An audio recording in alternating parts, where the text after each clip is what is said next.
Muy buenas noches, muchas gracias a nuestros invitados, también al público que ha venido a acompañarnos en esta nueva Mesa Verde, en esta nueva edición de los ciclos de Mesas Verdes sobre balance y relectura sobre el velasquismo.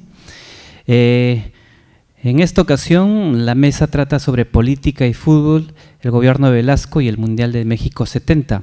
En esta ocasión nos acompaña Gerardo Álvarez, él va a ser el expositor principal, y a continuación Jaime Pulgar Vidal hará los comentarios correspondientes. Entonces yo quisiera invitar al público a ver que somos tan poquitos, si se suman a la Mesa Verde.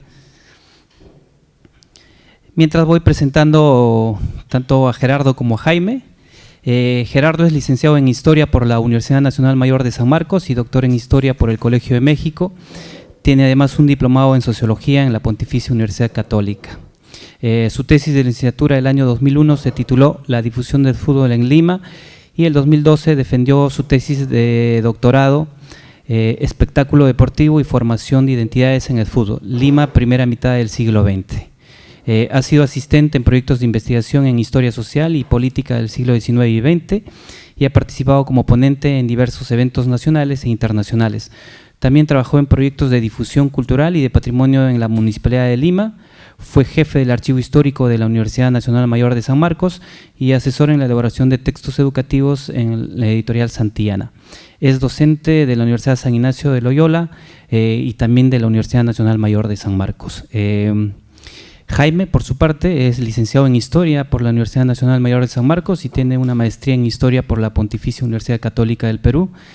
Su tesis de licenciatura del 2012 se tituló A bastonazo limpio, Augusto B. Leguía y el origen del clásico del fútbol peruano, y después sustentó la tesis de maestría, la selección peruana de Fulbo, 1911-1939, fútbol, política y nación. Ha sido asistente de investigación del proyecto Historia de los conjuntos habitacionales 1946-1968, dirigido por Martín Monsalve, y ha publicado varios libros, entre ellos Federación Peruana de Fútbol, 90 años, 1922-2012, El clásico, el inicio de una rivalidad, el 2014, y Expediente Burga, el sistema perverso de la Federación Peruana de Fútbol, también el 2014. Actualmente es docente de la Pontificia Universidad Católica del Perú y de la Universidad Peruana de Ciencias Aplicadas. Gerardo, tienes hasta 25 minutos en tu exposición y Jaime hasta 20 minutos con los comentarios. Entonces los dejo con Gerardo.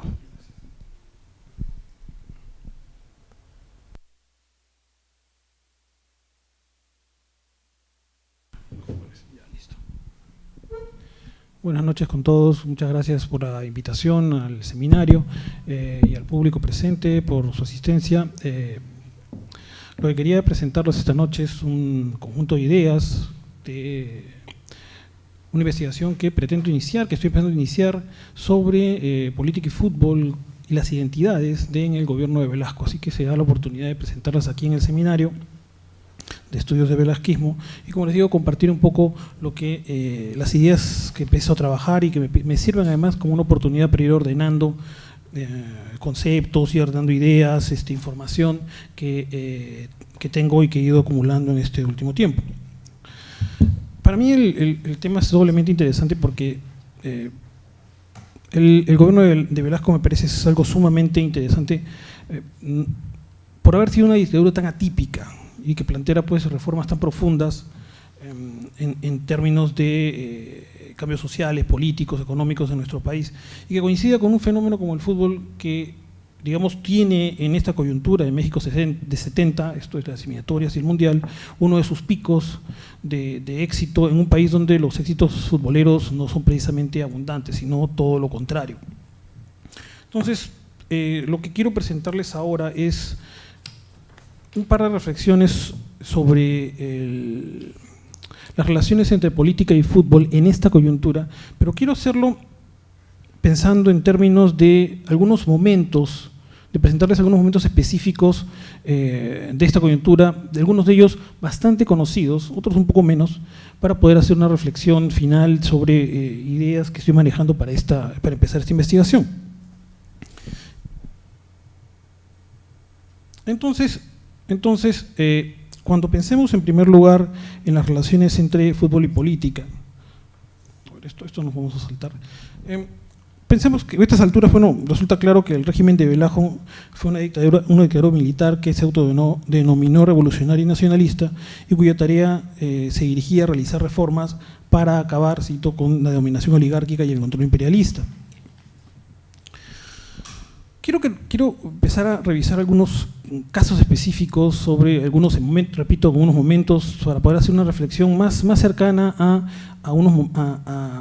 estas relaciones entre fútbol y política, y después ver algunos temas sobre también momentos específicos de fútbol e identidades. Primero, este primer caso, esta entrega de uniformes en Palacio de Gobierno. Unos días después de Fiestas Patrias del año 69, unos días antes de inicio de las eliminatorias, Velasco cita al conjunto de seleccionados y hay una entrega de los uniformes que va a usar cada uno de los jugadores en los partidos de la eliminatoria. Y esto puede ser una suerte de acción simbólica donde el poder del Estado, y en este caso representado en la figura castrense del poder de la dictadura militar, entregando una suerte entregando los uniformes, es como entregar las armas a los deportistas con las que van a enfrentar, en este caso, la eliminatoria. Y en ellas, además, Velasco agrega que espera un triunfo verdadero y no moral. Esto es, un triunfo real, un triunfo tangible, un éxito que se espera consiga, pero y ya no más estos triunfos morales que habían sido la norma a lo largo de la historia del fútbol peruano, con la excepción de la coyuntura de segunda mitad de los 30, desde los Olímpicos del 36 hasta ganar la Copa América del 39. Entonces, esta ceremonia, pues, donde Velasco entrega los uniformes, fue muy difundida por la prensa escrita y los diarios, además de transmitido por los noticieros radiales y televisivos, lo cual aseguraba un alto impacto, una alta difusión, impacto del régimen en la opinión pública. De esta forma, entonces, muy simple, vemos algo que es la asociación de los valores deportivos con los valores patrios y la asociación de éxitos deportivos con los éxitos del régimen, ¿no? Como ya han señalado Carlos Aguirre y más recientemente Aldo Panfichi y su equipo de sociología en la Universidad Católica, en el texto que acaban de publicar hace unos meses, de esta forma entonces se aseguraba fortalecer la noción de identidad y nacionalismo, tema este último de especial interés para el régimen. El incremento del nacionalismo para Velasco y en general el gobierno de las Fuerzas Armadas fue visto como un medio para mejorar también el autoestima nacional. Un segundo caso que quería mostrarles es el que se da unas semanas después, ya específicamente en el proceso de eliminatoria. Creo que todos conocen los sucesos. Perú juega el primer partido con Argentina, vence 1-0, un partido muy reñido, con el famoso gol de Perico León. Va a jugar el partido en La Paz, donde perdemos 2-1 con el arbitraje funesto del venezolano Chichelev, donde la sensación que quedó es que nos perjudicaron y nos robaron el partido. En el partido de vuelta, en el partido en Lima ante Bolivia, se dio algo, sucedió esto de que Velasco da una vuelta olímpica, recibe aplausos y ovaciones en el estadio, y la da acompañado de ministros y algunas figuras del gobierno del momento. Esto pues muestra pues de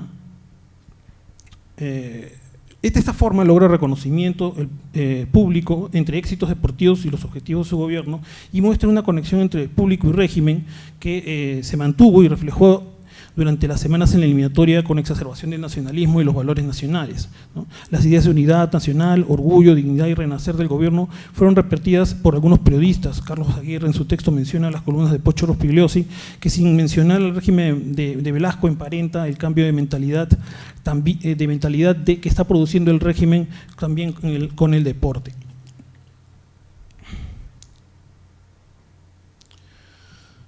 El tercer caso que quiero mostrarles es lo que pasa después de del famoso partido de la Bombonera, ¿no? Perú empata el partido final en la Bombonera, logra la clasificación a México, gran algarabía, la gente celebra el partido y Perú logra uno de sus picos más importantes en términos de éxitos deportivos. Y en este momento, al concluir el partido, Velasco envía un cable al equipo nacional y dice: júbilo nacional, resuena vibrante en los campos de Talara y emociona al campesino humilde, ¿de acuerdo? Resaltando pues la relación de este éxito con la expropiación de los campos petroleros de Talara y la ya dada reforma, la ley de reforma agraria que se había emitido apenas 2 o 3 meses antes. A su vez, los días después, cuando los futbolistas son recibidos en Palacio de Gobierno, tras la clasificación señala tajantemente: los jugadores tenían un deber sagrado que cumplir y lo cumplieron como buenos peruanos. Asociación nuevamente de los éxitos deportivos con la figura de Francisco Bolognesi, como todos sabemos uno de los héroes más importantes del imaginario nacional, y la famosa frase que emite antes de la batalla de Arica en 1880. Y el cuarto caso, que quería mostrarles, es unos meses después del regreso del Mundial. Perú se preparó por largo tiempo, jugó numerosos partidos, llegó al Mundial, todos sabemos los resultados, obtiene 2 victorias en primera fase ante Bulgaria, 3-2, volteando el partido con la coyuntura del terremoto 2 días antes. Después vence con comodidad 3-0 a Marruecos, pierde el tercer partido con Alemania, aún así logra el pase a octavos de final, enfrenta a Brasil, quien nos derrota 4-2. ¿De acuerdo? Voy a ser sincero, cuando yo empecé a hacer esta primera revisión de fuentes, yo esperé que el recibimiento al equipo después del Mundial, quizás no fuera un recibimiento no de la magnitud del regreso tras la clasificación en la Bombonera, pero sí esperé que fuese un recibimiento mucho más cálido, y la verdad fue todo lo contrario. Fue muy poco público, no hubo caravanas, no hubo vivas, el trato del gobierno fue excesivamente frío. Aquí no hubo recepción en Palacio, no hubo cable de felicitaciones, y más bien todo lo contrario, tanto dirigentes deportivos como las autoridades militares fueron muy distantes y hasta hostiles con los jugadores. Los mismos recibieron al llegar al aeropuerto la información de que iba a armarse una comisión investigadora para investigar y sancionar la indisciplina que había habido dentro del plantel durante el Mundial, durante la concentración. E incluso la cuestión llegó al extremo de que no se les permitió a los jugadores pasar los regalos que habían traído para sus familiares, que habían comprado tanto en México como antes de llegar a México, que fueron a Estados Unidos, a Los Ángeles. Entonces, el trato cambió abismalmente respecto de unas semanas antes del Mundial, cuando el régimen había sido exulante en resaltar la capacidad de los futbolistas y asociar sus éxitos con los reformas y iniciales éxitos del régimen.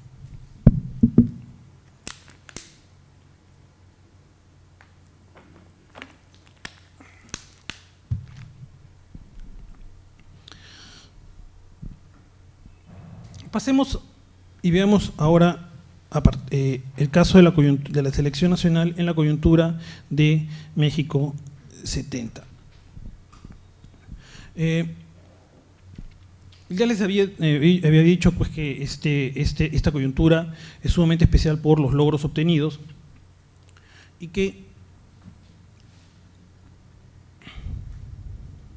se caracterizó por algunas novedades dentro del funcionamiento, dentro de la preparación del conjunto. Por ejemplo, que a diferencia de otras ocasiones, por primera vez se inició una larguísima preparación. Cuando uno ve la preparación en torneos anteriores, eliminatorios sudamericanos, prácticamente no se juegan partidos de preparación o apenas alguna copa amistosa. En esta ocasión el equipo se prepara con mucha anticipación, más de un año antes de enfrentar la eliminatoria, y continuó la preparación a lo largo de los meses entre la eliminatoria y el Mundial. Y cuando Velasco llega al poder, da el golpe de Estado, se encuentra con la preparación del equipo para el Mundial. La preparación del equipo empieza a mediados del 68, el golpe de Estado es en octubre, como todos sabemos, y encuentra la oportunidad para aprovechar el éxito que estaba teniendo la preparación del equipo y la paulatina confianza que se empieza a generar alrededor de la participación de la selección en la eliminatoria del 69. Para entender un poquito cómo se empieza a construir la imagen, la percepción de la selección, también quiero usar algunos casos muy específicos que son por todos conocidos para poder explicar un poco lo que quiero plantearles. Primero, lo que resaltó de todo este periodo fue pues, el juego de habilidad y técnica. Por ejemplo, el famoso gol de triunfo ante Bulgaria, con Teófilo Cubillas llevando el balón desde media cancha, gambeteando varios rivales, hace una pared con Ramón Mifflin, le estira a la derecha para finalmente anotar en la parte inferior del arco de Bulgaria. Una jugada simple que resume muchas de las virtudes del fútbol peruano como se entendía hasta ese momento: habilidad, dribbling, paredes, toque. Y pues, además con el adicional de que, además de lograr el primer triunfo peruano en un mundial, sirvió como una suerte de alegría que curaba pues, el terrible dolor que significaba haber tenido el sismo de Huaraz de 2 días antes, donde murieron decenas de miles de personas.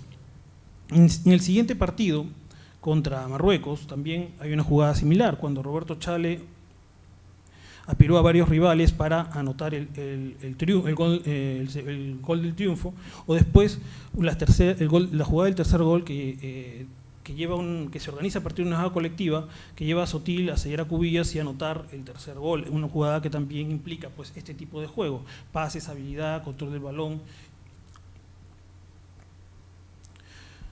Esto es importante. Y esto señaló porque es importante entender cómo fue considerado el Mundial de México 70, ¿no?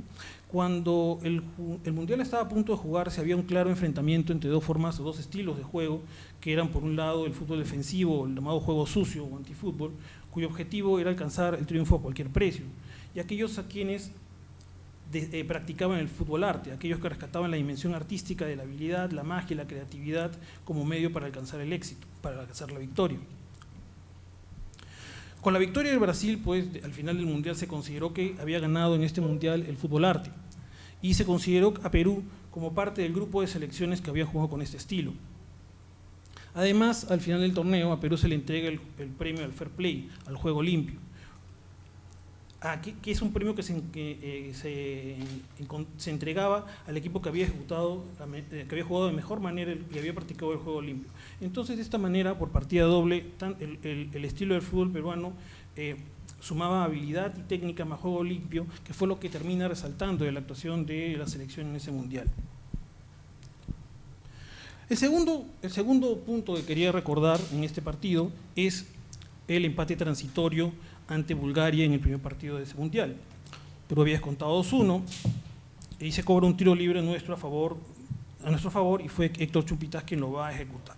Chumpitaz se caracterizaba como un jugador de una potente pegada al balón, con mucha fuerza, y había anotado goles de tiro libre con estas características, los famosos chumpigolazos.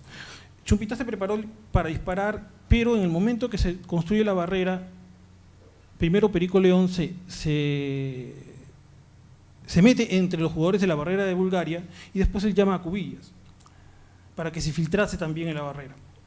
Chumpitaz dispara directo, justo entre la posición de Perico León y de Cubillas, quienes en el momento del disparo se abren de la barrera y la pelota entra al arco de Bulgaria.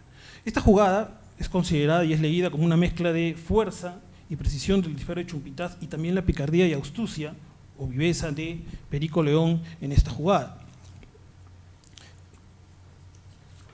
Jugada que además, unos años después, Thorndike en su libro El revés del morir va a volver a resignificar cuando narre pues, el empate de Perú contra Austria en los Juegos Olímpicos del 36, esta vez con Lolo Fernández y Manguera Villanueva como protagonistas de esta jugada, con casi las mismas características. Entonces, de esta manera, entonces, Los valores identitarios del fútbol de este periodo estaban establecidos con el clásico estilo de juego peruano, basado en la técnica, la habilidad, la picardía, la viveza o astucia, y a lo que se suma una idea de juego limpio, decente, que quedó refrendado con el premio del Fair Play. Con esto quiero pasar a las ideas finales y leerles las ideas finales que tengo para compartir con ustedes. En este periodo, el estilo que daba forma a las identidades se basaron a resaltar el estilo clásico del juego peruano, en la habilidad, el dribbling, la picardía, la astucia. Nuestro fútbol quedó marcado dentro del dominado fútbol arte y entendimos que era un tipo de juego basado en la técnica, habilidad, la magia, la inteligencia, la improvisación, la libertad. No un trabajo planificado o en estar sumido a tácticas o regímenes basados en una organización o una planificación dada. Esta imagen quedaba reforzada por el premio al Fair Play. Esto es, Perú además de jugar fútbol arte, jugaba un fútbol ofensivo, jugaba un fútbol limpio, opuesto al antifútbol, a ese juego sucio que se había impuesto en algunos países y también era un fútbol opuesto al denominado fútbol defensivo de ese entonces. Entonces, en esta oposición pues, de fútbol arte versus fútbol defensivo, de fútbol limpio ante antifútbol, repito, la selección peruana quedaba del lado del fútbol arte, del fútbol de juego limpio, que era el que además había ganado en este torneo. Con esto va a afirmar la construcción de una imagen positiva y optimista de la selección nacional y su estilo de juego. Asimismo, estos valores dejaban relegados a otras habilidades y virtudes que había mostrado el equipo, pero que quedan como en un segundo plano, como por ejemplo el esfuerzo colectivo o la planificación de la preparación. Por otro lado, para el régimen militar, el fútbol era un medio de expandir el nacionalismo y fortalecer la difusión y éxitos de las reformas. Las victorias ofrecían un escenario idóneo para ambos equipos, dado el carácter patriótico de las competencias entre selecciones nacionales, como los discursos optimistas y de cambio que los éxitos en la competencia deportiva permitían coincidir con el régimen. Mientras hubo victorias, estas fácilmente pudieron plegarse al proyecto nacionalista y patriótico del régimen, reformista y patriótico del régimen, pero esto dejaba de funcionar cuando ya no las había. Por ello, cuando termine el torneo y ya no hay más éxitos que aprovechar, ya no hay más triunfos reales, entonces lo que resta son los valores del juego, este estilo que había forjado la selección. Pero los valores que se desprendían del estilo de juego, esto es, de la estrategia con la que se alcanzaban los éxitos, no coincidían del todo con la lógica castrense basada en el orden, la disciplina y la verticalidad en las decisiones. De esta forma, entonces, virtudes para alcanzar el éxito como improvisación, creatividad, astucia, picardía, preocupación por practicar un juego estético no coincidían con los valores ni la estética castrense. Virtudes como el esfuerzo colectivo, el orden y la disciplina, que podían haber sido aprovechados a favor del régimen, habían quedado relegados. El régimen de las Fuerzas Armadas no quiso o no supo explotarlos, y por ello no pudieron ser útiles en la tarea de construir este nuevo peruano que buscaba las Fuerzas Armadas. De esta forma, entonces, el nuevo peruano que buscaba construir el gobierno de las Fuerzas Armadas debía ser creativo en sí, con un compromiso hacia el cambio que se debía buscar a través de la unión y el trabajo en conjunto. Y repetimos, esta selección había mostrado esfuerzo y trabajo colectivo, pero no resaltaban como sus virtudes principales. Esta es, creo, en mi reflexión, como inicio de investigación, un punto de partida para entender por qué el régimen militar en esta coyuntura ya no pudo seguir aprovechando más los éxitos de la selección nacional, porque encontró que los discursos que se estaban formando a partir del estilo de juego ya no coincidían con los objetivos tanto de la lógica castrense como de los objetivos del régimen militar. Muchas gracias.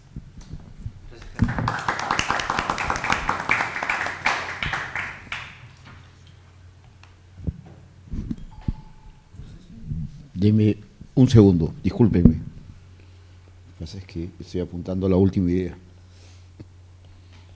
Listo. Ya está. Okay, buenas noches con todos. Felicitaciones, Gerardo, por la ponencia. Gracias por invitarme. Es un tema sin duda interesante el hablar de fútbol, del gobierno de Juan Velasco Alvarado, de nacionalismo. Algunas cosas que me gustaría resaltar de lo dicho por Gerardo y probablemente también de sugerir, si Gerardo lo tiene a bien. Bueno, Gerardo ha mencionado evidentemente cómo el el gobierno de Velasco Alvarado instrumentalizó a la selección de fútbol durante las eliminatorias y luego durante el Mundial. Y es claro que esto es un primer avance el que hace Gerardo, porque habría que decir que tengo la impresión de que Velasco en ese momento no sabía qué hacer con el deporte. Habría que recordar que pese a que instrumentalizó a la selección de fútbol en 1969-1970, en 1974, cuando crea el Instituto Nacional de Recreación, Educación Física y Deporte, el INRED, lo que está tratando de hacer es acabar con el sistema de deporte profesional, es decir, acabar con los clubes de donde proceden estos jugadores que están en la selección. Y eso es un cambio que va a surgir 5 años después del golpe, o sea, el golpe es el 69 y esto ocurre el 74. Siempre se ha mencionado que lo que quiere hacer Velasco es una copia de lo que hacían en Cuba, donde existía el INDER, era algo muy parecido.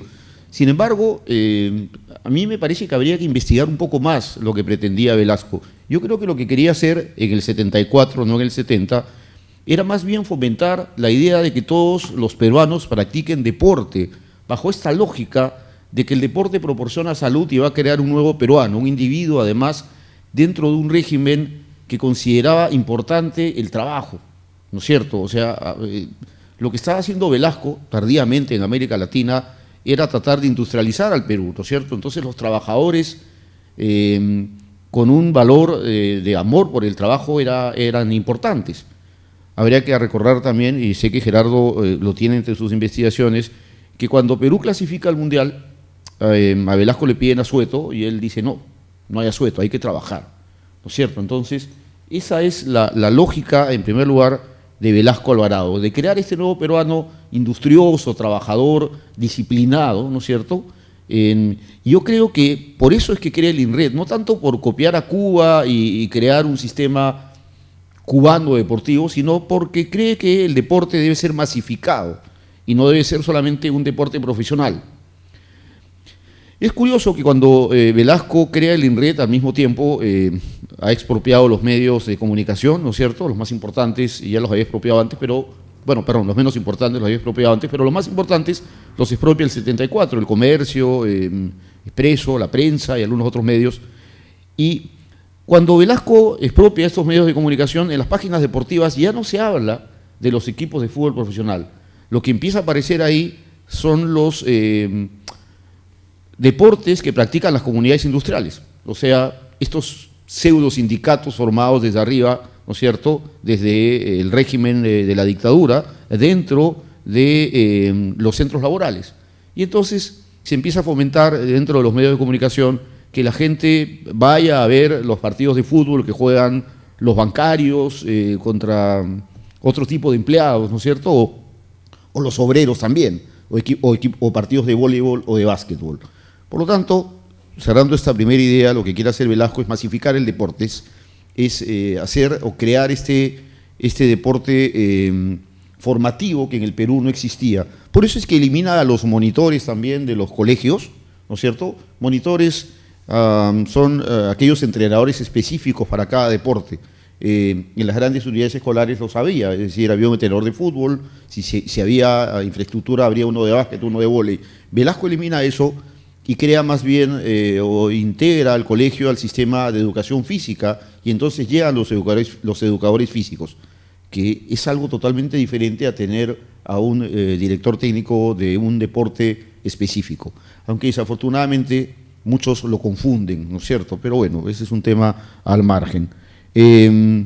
Otra cosa que me gustaría a mí simplemente preguntarle a Gerardo por la foto que vi de Velasco recibiendo a los jugadores de la selección, entregándoles la camiseta cual armas, me pareció muy buena esta metáfora, ¿no? este símbolo, es preguntar qué ocurrió con el entrenador, porque hay algo que Juan Velasco Alvarado no quería en la selección, y era extranjeros, ¿no es cierto? Cuando Humberto Horacio Ballesteros, el arquero argentino de Universitario, se nacionaliza y puede tapar en la eliminatoria del 73, aparentemente no hay una resolución firmada, pero nos queda claro a todos que el régimen es el que impide que Ballesteros juegue por la selección. Didier era brasileño, era el entrenador. No sé si estuvo en esa ceremonia, si estuvo, ¿no es cierto? Me encantaría saber qué dijo, ¿no es cierto? O si Velasco se refirió a él y qué respondió el brasileño, ¿no es cierto? Sería interesante para tratar de entender más esta idea de nacionalismo con el que vincula Gerardo muy bien este símbolo, la entrega de camisetas y esta selección que va a ir al Mundial, ¿no es cierto? Ahora, de otro lado, es interesante señalar que cada vez que Perú pierde, ¿no es cierto?, y lo mencionaba Gerardo en un recorte periódico, cada vez que Perú pierde en el Mundial, regresa con la idea de que dentro de la participación peruana ha habido un acto de indisciplina.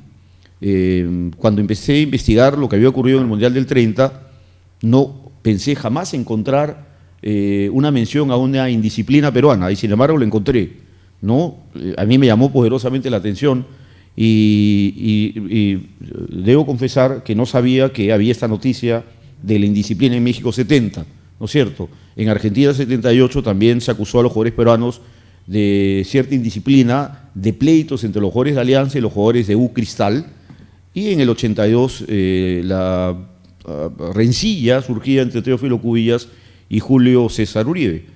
Hasta ahora nadie habla de lo que ocurrió en el 2018. Esperemos si surge algo parecido a alguna indisciplina, ¿no es cierto? Y también me llama la atención que este juego peruano, que mencionó muy bien Gerardo, este estilo bonito, ¿no es cierto?, que juega bien pero que no suele ganar campeonatos, siempre ha sido premiado de una u otra manera por la FIFA. Y esto probablemente se refería a Velasco Alvarado con los triunfos morales. En México 70, con el fair play. Hoy en el 2018 probablemente ganemos el premio de la mejor hinchada del Mundial. Estamos entre los finalistas, creo que hasta ahora no se decide.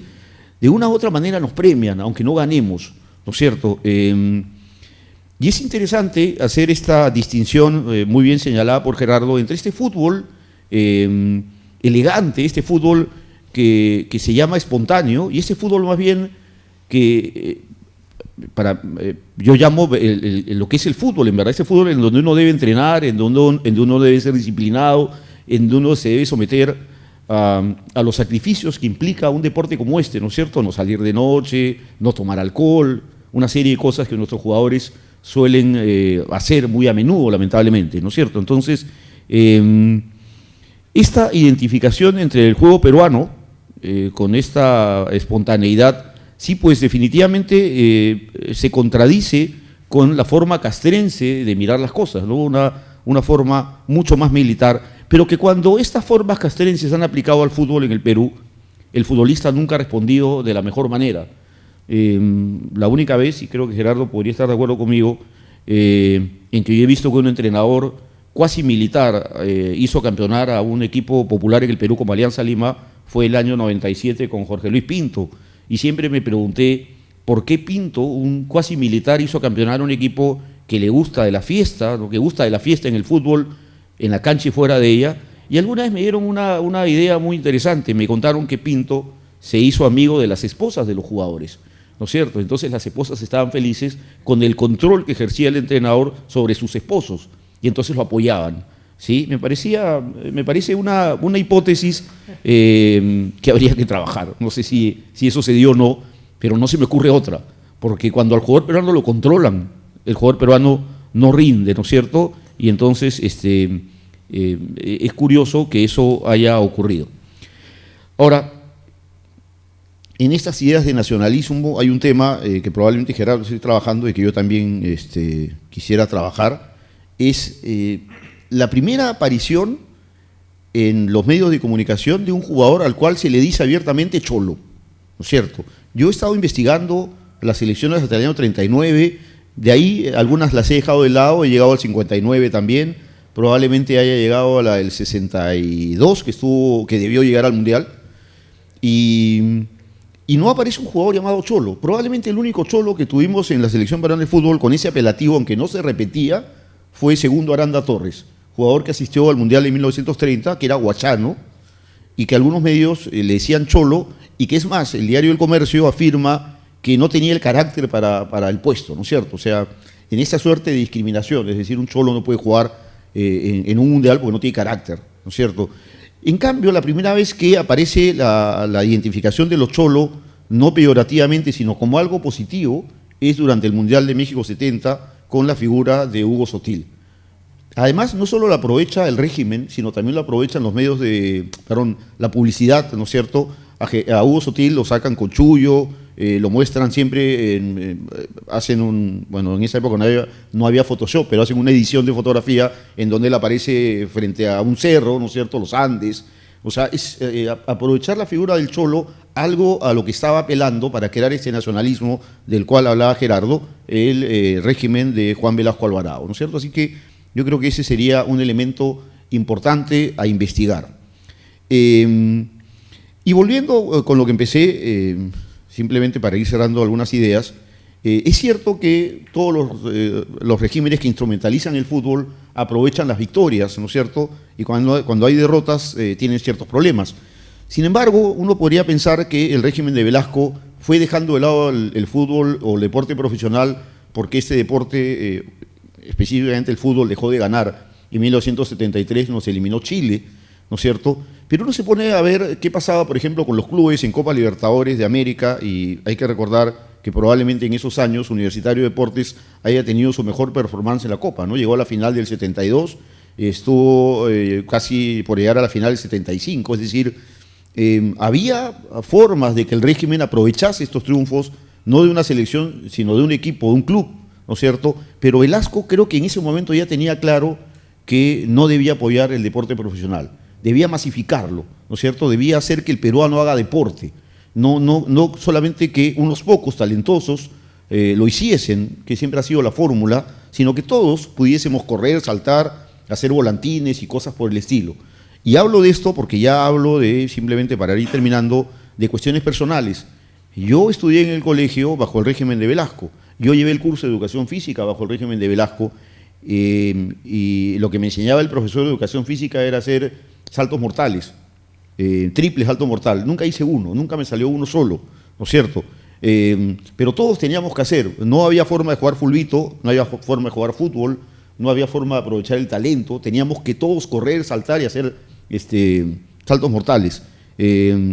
Evidentemente era una nueva forma de entender el deporte, de masificarlo, de formar al nuevo peruano a partir del deporte, algo que merecería una investigación también importante, porque se había intentado hacer a comienzos del siglo XX con el civilismo, que intentó también introducir la educación física en los colegios, pero claro, la educación física del civilismo, que pretendía hacer algo parecido a lo que pudo hacer Velasco, terminó convirtiéndose en una actividad cuasi militar, en donde se paraban todos los alumnos en un campo de fútbol, tomaban una vara y empezaban al grito de alguien, a la orden de alguien, a decir, levante el brazo derecho, y levantaban el derecho y el izquierdo, ¿no? Hacían giros para aquí y para allá y la gente aplaudía. O sea, era una casi actividad castrense y militar muy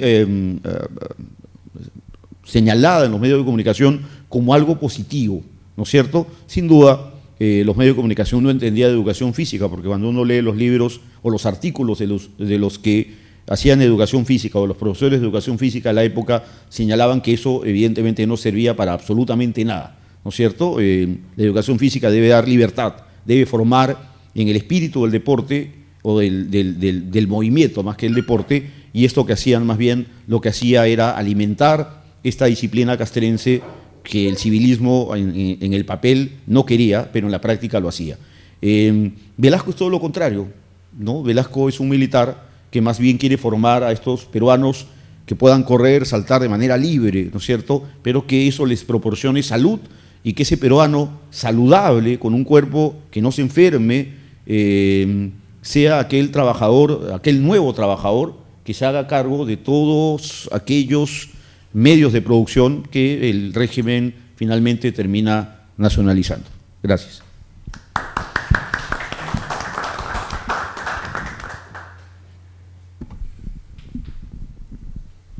Bueno, muchas gracias, Gerardo. Jaime, no sé si en la mesa tienen alguna pregunta, alguna intervención, algún comentario.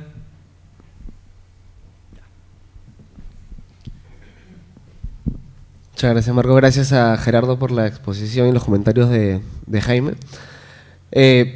yo tengo una, digamos, me pareció interesante, pero tengo alguna... Mi impresión iría por otro lado, digamos. Me parece que es una lectura pensada muy desde arriba, muy desde el régimen. Con lo cual, claro, los argumentos que plantea son sugerentes y todo, pero, digamos, uno piensa en el momento, creo que la coyuntura es lo que pesa más que lo que haga, o sea, la coyuntura, el momento de efervescencia que se está viviendo en el país, por ahí pesa más que lo que está pasando a nivel de régimen, ¿no? Estás pensando que ha habido reforma agraria ahí nomás, hay un momento de fervor, y no sé si es Velasco quien está haciendo tantas acciones, así la agencia del gobierno, lo que genera este momento, o si es simplemente, digamos, una respuesta automática a algo que lo desborda, ¿no? Más ligado a lo que decía Jaime, que es algo con lo que se encuentra, y que después, digamos, no es que lo abandone porque no fue bien, ni mucho menos, sino que en realidad nunca le interesó demasiado, ¿no? En realidad, cuando, por ejemplo, este evento en el cual Velasco da las camisetas, quienes lo buscan para la foto son los jugadores. No es Velasco que está buscando, que está atento a eso, sino, al menos lo que plantean las crónicas es que son los jugadores los que lo están buscando, ¿no?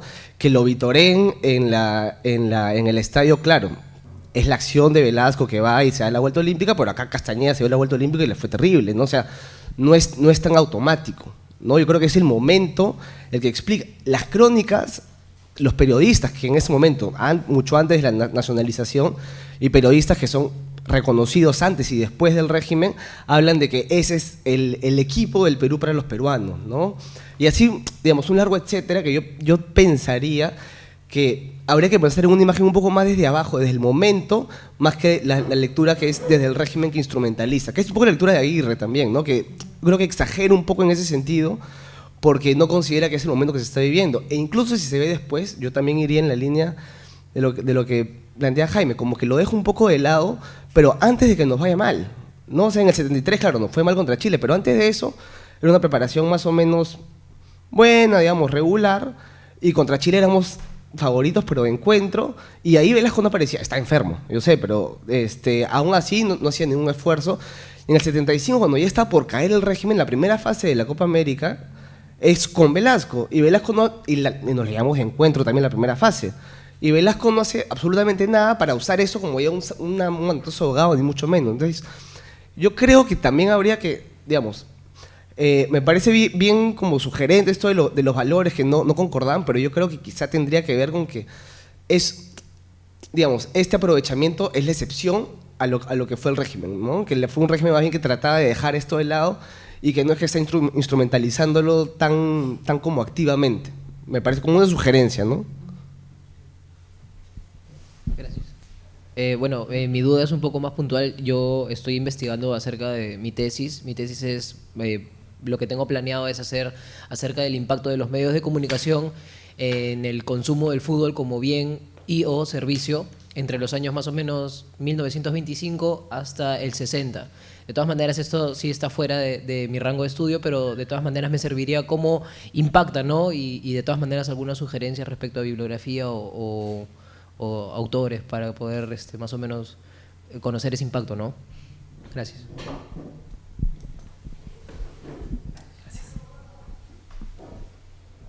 Sí, en primer lugar felicitar al IEP, ¿no? Por el tipo de mesas muy interesantes. Yo recuerdo que las mesas verdes eran en las mañanas, ¿no? Sí, ahora se han democratizado un poco más, ¿no? Bueno, felicitar, digamos, a Gerardo y a Jaime, ¿no? Tanto por la exposición y los comentarios. Bueno, yo estoy a punto de sustentar una tesis, ¿no? En la materia de género, donde mi objeto de estudio es el fútbol, ¿no? Una tecnología de género.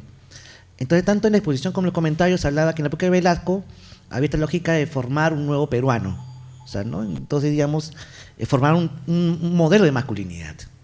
Entonces, como un régimen plantea un modelo de masculinidad en el marco de un proceso de industrialización, ¿no? Y acá hay dos puntos que me han llamado la atención, ¿no? Y los anoto, ¿no? La masculinidad que plantea, digamos, la lógica castrense es una masculinidad hegemónica, ¿no? Entonces, en el fútbol, digamos, tú mencionaste el antifútbol, ¿no? Y en jerga futbolística, digamos, para ser antifútbol hay que poner las gallinas, ¿no? Y eso no caracterizó el juego peruano.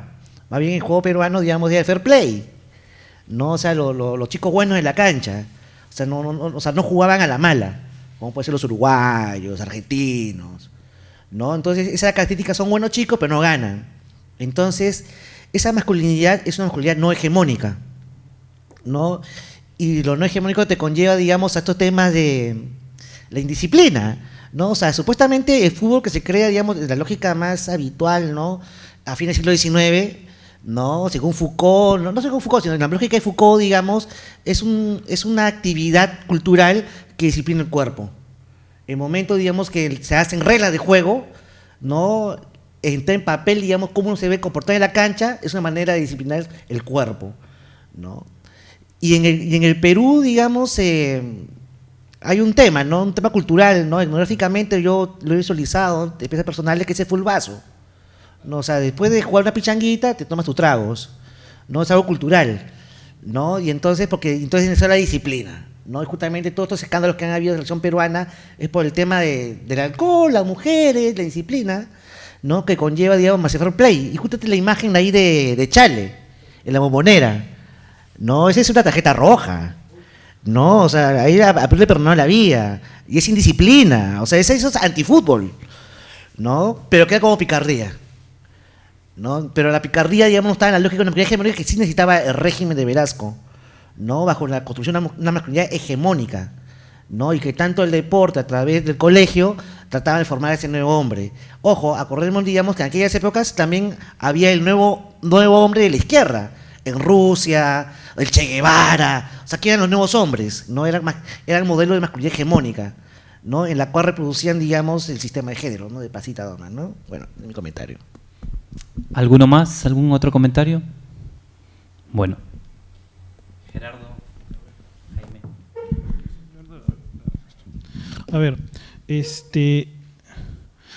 paso un poco desordenado a los comentarios, entre los comentarios de Jaime y las preguntas que nos han hecho.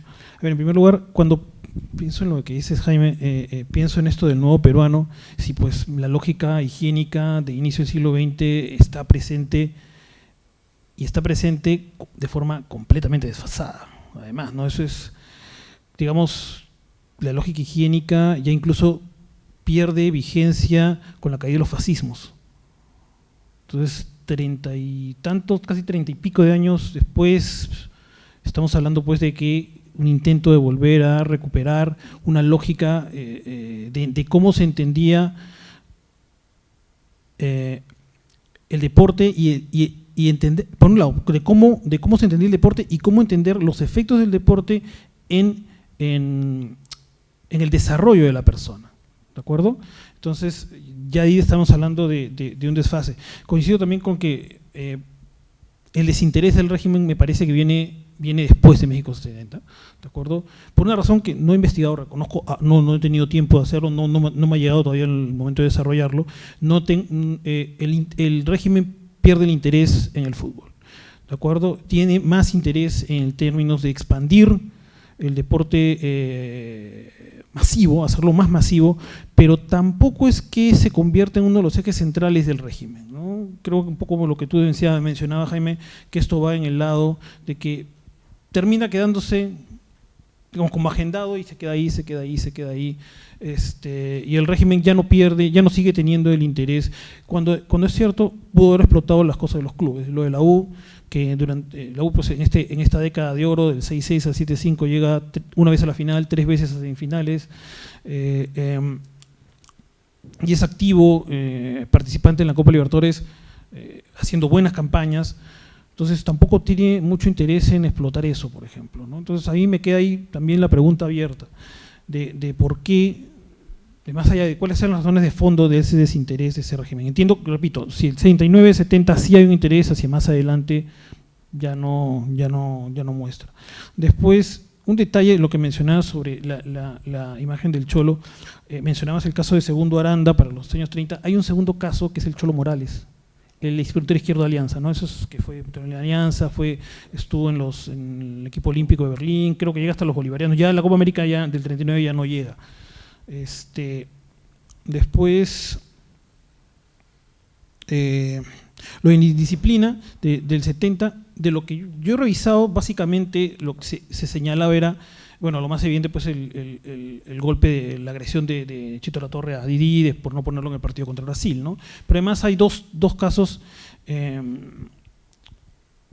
claro, dos casos de que los militares consideran indisciplina. El caso del Cachorro Castañeda, primero, que Castañeda había sido parte de todo el proceso desde el inicio de la preparación con Didi, pero cuando Didi hace la lista final de los 22 lo deja fuera.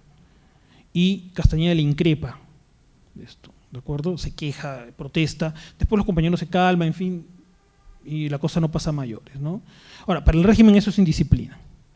Segundo, la discusión que tiene Didi con Perico León y Bailón por los cambios que hace continuamente con ellos durante los partidos, que bueno, dentro de las expectativas del torneo se esperaba pues que ambos jugadores fuesen las estrellas del equipo, ¿no? Y finalmente ninguno de los dos tuvo un buen rendimiento en el torneo. Finalmente fue Cubillas la gran estrella del equipo en esa competencia. Después, lo que me preguntaba sobre lo del nacionalismo. A ver, para mí hay una cuestión que es básica, ¿no? La manifestación del nacionalismo a través del fútbol venía desde mucho antes, siempre estuvo, digamos. Para el 70 ya algo construido décadas antes. Si tengo que fecharlo, yo te diría que el inicio de las manifestaciones de nacionalismo a través del fútbol vienen desde los 30, ¿de acuerdo? Y siempre estuvieron. Que muchas veces no se manifestaran porque no se daban los resultados, no significa pues de que no estuviera. Para mí siempre estuvo. Igual que pasaba con la clasificación al Mundial de este año. O sea, hasta hace 2 años, 3 años, 2 años y medio, cuando la selección iba mal, las manifestaciones de nacionalismo a través del fútbol no se presentaban. Pero el equipo empezó a ganar, le empezó a ir bien y como una cuestión, pues, como una vorágine, apareció todo de nuevo, todo el mundo usaba la camiseta, se llevaba las banderas, salía a festejar los triunfos. Y yo pienso que esto no es que surgió en ese momento, siempre estuvo. Simplemente no habían éxitos en los cuales, con los cuales manifestarse. Quizá chiquito fue lo del tercer puesto en la Copa América de Argentina, donde la gente salió con camisetas a recibir al equipo y todo eso, a un tono menor, por supuesto, ¿no? Pero, repito, yo creo que eso siempre estuvo. Ahora, coincido contigo, hay que hacer una mirada más desde abajo. Hay una de las cosas que no incluí finalmente, que había preparado, pero no incluí en la exposición, es un problema de las fuentes. Para entender, y aquí voy un poco a lo que preguntabas, este periodo pues hay que entender pues que hay, primero, además de las fuentes orales, que en este caso pues muchos de los personas que vivieron esta época están vivas, tienes el tema de las fuentes que vendrían a ser más tradicionales, y que son, además de la fuente escrita, periódicos, revistas y toda la documentación oficial, tanto deportiva como de gobierno, también tenemos el tema de radio y televisión, lo cual implica un reto diferente también para trabajar fuentes para los historiadores en el siglo XX. Las fuentes de televisión, digamos, algunas cosas se pueden encontrar a través de YouTube y algunas cosas son muy accesibles, digamos, los partidos de los mundiales se pueden incluso comprar por internet, los videos me refiero, ¿no? Más complicado es el tema de la radio. Ahí sí, yo veo un poco complicado. De la primera exploración que hice no he encontrado archivos de audio ordenados, clasificados, ¿no? Para este periodo. Y para el periodo anterior que está buscando de la radio es clave, y especialmente fuera de Lima. ¿De acuerdo? Reflexionaba cuando preparaba esto, esta parte ya no la incluí, pero yo pensaba en cómo se transmite en los partidos de esta eliminatoria del Mundial. Claro, sí, se transmitieron por televisión y después se salían en los diarios, tanto en ediciones matutinas como vespertinas, pero en realidad la difusión masiva tiene que haber sido por radio a nivel nacional. Entonces, ¿qué sabemos de la difusión por radio? ¿Cómo se recepciona y se construye la imagen de estas victorias a partir de la radio? Yo pienso, pues, por ejemplo, que esto es una hipótesis, de que quien vio el partido por televisión de la Bombonera lo que ve es un partido que juega a nivel defensivo a punta de y logra el éxito en las anotaciones a partir del contraataque. Pero con la radio, ¿cómo es? Es la misma imagen, te narraron un partido apoteósico. No creo que la narración de radio haya sido pues como la de San Román por televisión, que es una narración muy calmada, muy pausada, y sabiendo cómo se transmite por radio, es periodista Jaime, ¿no? Entonces, la efusividad con que se transmite el partido debe haber sido, pues, mostrando casi una epopeya a la altura, pues, de las grandes epopeyas de la historia. Entonces, me parece que ahí hay un tema, pues, de ir viendo las fuentes, y creo que el problema más importante está el tema de la radio, ¿no? Y por otro lado está el tema de la prensa deportiva. Sobre el tema de publicaciones, hay en este texto del Círculo de Periodistas Deportivos que salió hace unos años, hay una parte dedicada a la radio que te puede dar algunos alcances, y afuera ver lo que ya se publicó. A ver, para revistas deportivas hay algunas cosas que vi para el gráfico, tanto por periodistas argentinos, y también para Estadio, la famosa revista chilena, ¿no? De primera mano, así, pensando en frío, es lo que se me ocurre ahorita. Si después conversamos, te puedo pues pasar las referencias, ahora no las tengo a la mano. Y eso es un poco lo que te puedo decir así un poco de primera mano. Si conversamos pueden surgir otras cosas. Sé que hay estudios para Estados Unidos sobre el papel de, por ejemplo, la radio y la televisión en transmisiones deportivas y todo este tipo de cosas, ¿no? Bueno, sobre el tema de masculinidades, bueno, yo no manejo mucho el tema. Me parece sugerente el concepto de masculinidades hegemónicas, y no lo había pensado en esto de la idea de fair play como un tipo de masculinidad no hegemónica asociado al tema de la indisciplina, ¿no? De cuánto le cuesta al futbolista ser disciplinado en una actividad que por principio, por naturaleza, al ser profesional debe serlo. ¿De acuerdo? Entonces, no puedo agregar mucho más sobre esto, pero repito, no manejo bien el tema del enfoque de género, pero sí me parece sugerente esta idea que nos comentas, ¿no? Gracias. Solo quiero agregar algo a lo ya dicho, sobre todo responderle aquí hiciste una pregunta. Hace muchos años escribí algo que en verdad es una investigación periodística que realmente es muy inicial, ¿no es cierto? Cada vez que la leo digo, me faltan muchas cosas aquí. Está colgada en academia.edu, se llama La historia de la locución deportiva en el Perú, y hay algo que me gustaría así agregar, que los primeros relatores de fútbol al estilo de ahora, como los conocemos, que relataron en Perú fueron argentinos, ¿no? Bueno, uno fue uruguayo, pero en verdad era un argentino porque cruzaban el Río de la Plata y hacían su carrera en Buenos Aires. Y entonces yo siempre me he preguntado, y creo que me lo pregunto en el artículo, que no he revisado ya hace algún tiempo, por eso es que no me acuerdo, si es que no hemos construido una imagen del fútbol peruano a partir de estos relatos que se empezaron a hacer el año 35 desde voces argentinas, ¿no es cierto? Es decir, yo siempre creo que estamos todos de acuerdo en que el fútbol es una creación conjunta y colectiva de jugadores, hinchas y periodistas, ¿no es cierto? Porque claro, cuando un periodista menciona una jugada es porque evidentemente en su sensibilidad propia de una sociedad esa jugada le pareció importante, pertinente, algo que valga la pena mencionar e incluso bautizar, le ponen un nombre, ¿no es cierto? Entonces, no habrán sido los argentinos los que empezaron a ponerle nombres a nuestras jugadas, y vaya, o sea, yo sé que son las mismas jugadas, pero podrían tener diferentes nombres. Les puedo poner un ejemplo que todos conocemos, Chalaco Chilena, ¿no es cierto? Claro, acá también la pared la creemos peruana, pero los argentinos la creen suya también, y en fin, hay una serie de jugadas que probablemente hayan surgido bajo estos relatores que fueron contratados específicamente para relatar, por ejemplo, la Copa América del 35, que se hace aquí en Lima, y me parece que también la Copa América del 39, ¿no es cierto? Uno es Lalo Peliciari y el otro, bueno, no lo recuerdo, son argentinos, y luego hay que recordar que, bueno, algunos años después, pero no muchos años después, llega Óscar Artacho, que es otro argentino, ¿no es cierto?, también a relatar el fútbol peruano, llega como jugador, se retira y luego empieza a relatar fútbol, y también él debe crear este lenguaje popular para referirse a las jugadas tan propias del fútbol peruano. O sea, es llamativo pensar que sean los extranjeros los que le empiezan a poner nombre a nuestro estilo de juego, ¿no es cierto? Y entonces por eso resulta tan parecido al fútbol argentino, al fútbol uruguayo, y parece que no se parece en nada, más bien, al fútbol chileno, ¿no es cierto? Aun cuando la jugada que siempre disputamos es la misma, la chalaca o la chilena. No sé si te habrá servido algo eso, pero de todas maneras, fíjate ese artículo, que en verdad es algo pobre, lo lamento, era una investigación periodística, pero que te puede servir en algo para lo que estás buscando. Gracias. Bueno, muchas gracias.